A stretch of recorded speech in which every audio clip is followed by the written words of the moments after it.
Hey, what's going on, rock stars?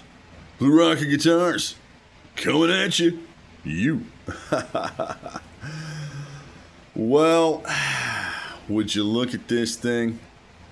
Oh, I don't know, man. It's not what you think it is. Or maybe you're really good at this, like I am, and know what this is without me even saying a word. So, I had a client that I did a custom paint job for. And he decided, let me alter this here a little bit here. There we go. He decided to give me this thing. I don't know where he got it. I think he tried I think he bought it or he came across it somehow. Sometimes he buys stuff just because he's curious. I think we all do. And I don't know if he bought this or somebody gave it to him, but he gave it to me because he was like, yeah, whatever, man. And I get it. This is one of those things that Gibson's very upset about. That is true. It's not somebody here in the U.S., copying their stuff and making their stuff and selling it at a, really good price point, which they'd be pissed at too. It's even so far somewhat worse than that. This is made in China, Indonesia, or somewhere. And it's sold as a Gibson. They even go to great lengths to make it look just like one, as you can see here. See, Gibson Les Paul Custom, which it is not, I assure you. This thing weighs like, I don't know, a lot. More than 10 pounds. And although the wood seems pretty cool, it looks like quilt on the back. And it has like quilt on the front. And it's a god-awful green color. Somebody bought this. I didn't. I got it, for free. Because, yeah. It's got that really nice Floyd Rose copy, which is probably really bad. Because, yeah. And these are also Grover tuners that aren't actually Grover. And there's ways you can tell. And if you can look at that, you can see one of them pretty immediately. And if you don't get it, well, I'll tell you. You just got to put your 2 cents in the comments. See right there? You'll see it. I swear you will. Let me get a little focus there. You can really see it now. But yeah, this is not made in the USA. It is not a Gibson on any level. But it looks like one. And for those of you people who don't know anything about Gibson guitars, you see the table actually moved when I did that. Boom. This is like 12, 13 pounds probably, maybe even heavier. I haven't weighed it yet, but it's definitely going to be interesting. So he gives this to me and he's like, maybe you could do something with it. Well, okay, we are going to do something with it. First thing we're not going to do is try and make a Gibson out of this wannabe Gibson. No. Gonna change that headstock. Gonna definitely get rid of the logo. Definitely gonna change the situation going on the back here because I don't like the heels. I hate this. And, Gibson does that and they can do that and that's fine. And that's somewhat tradition for them. And that's fine. I don't like this whole scenario here, so we're getting rid of that.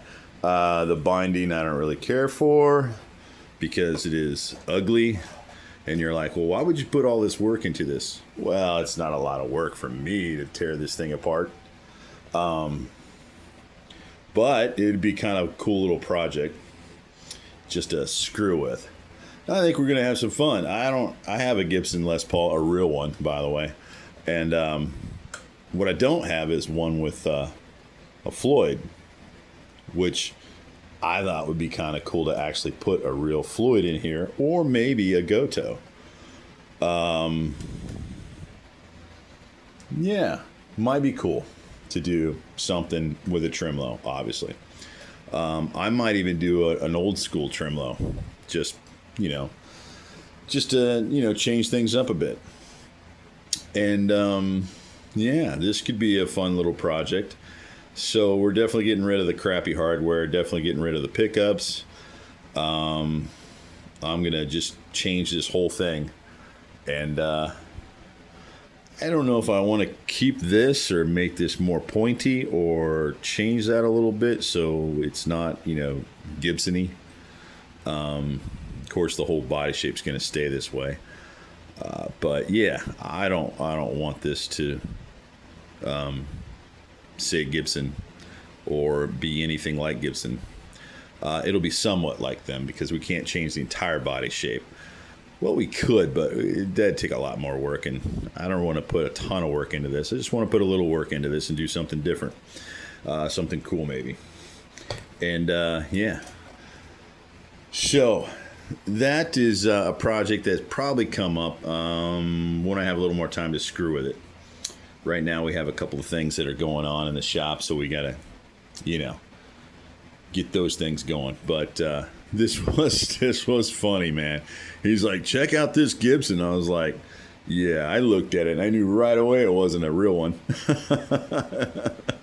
But hey, man, people are fooled by this all the time, so I can understand why Gibson's a little upset about it. If you copy my stuff, I'd probably be flattered unless you're making millions of dollars, and then I'd be upset. But I don't think they're making millions of dollars, but they may be. I mean, there's a lot of these out there, so. And a lot of people want to buy this instead of a Gibson. And I honestly, now that I see one and actually, I mean, dude, you think your Gibson Les Paul weighs a lot? No. No.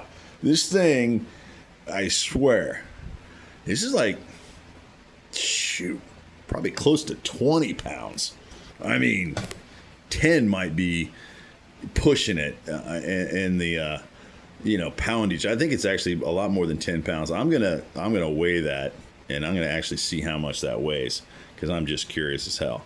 But that's definitely not light at all, and it ain't the hardware weighing it down, let me tell you that.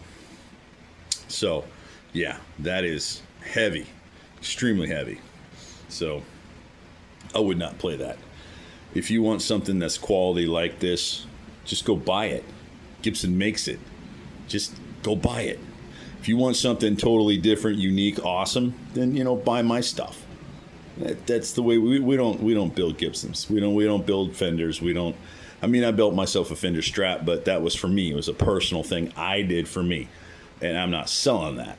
So yeah, and I have a Gibson, so why would I want to build a Gibson? They do a pretty damn good job. So yeah, if you like Gibson, just go spend the money. You won't regret it, and later on, and you could order a custom shop. And I know they're a lot of money, but save your bucks and go buy one. And the reason is, when you order a custom shop Gibson the way you want it, you're going to get what you want. You're going to pay a lot of money for it. But man, let me tell you, 5-10 years, it's going to be worth more money. More than likely, it will. Because it's a one-off, it's a custom shop, and there's only one that they built for you. That's what makes it special. I mean, you got to understand that good stuff does not come cheap. And they build a quality instrument. Obviously, they've been very successful at it. Some of their stuff, is... But... there's a lot of stuff out there that's actually nice. It actually plays good. So there you go. Don't buy these things because you're just encouraging crap. You don't want to encourage crap. You want to encourage quality, dependability, awesomeness. Buy directly from the company that makes the damn thing. I'm not going to build you a Gibson. Sorry.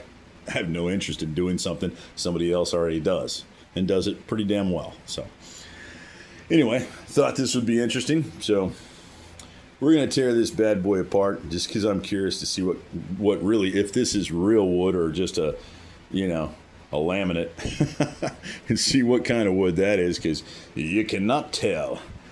And definitely make sure that that's real. It looks like it's real. And it's a nice quilt. It does look real. I don't know if it is. We'll find out.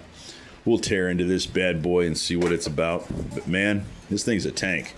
So I might have to make some alterations to it, man, or I just might scrap it if it's going to take too much to do what I want to do with it, because I got to figure out how to get some of the weight off that, and I'm not going to put holes in it, so we're not doing that. But yeah, interesting stuff, man. It comes my way. Gotta love it, man. All right, like, share, subscribe, all that good stuff. If you got some ideas on what we should do with this besides throw it in the trash, yeah, let me know. All right, guys, catch you on the flip side. See ya.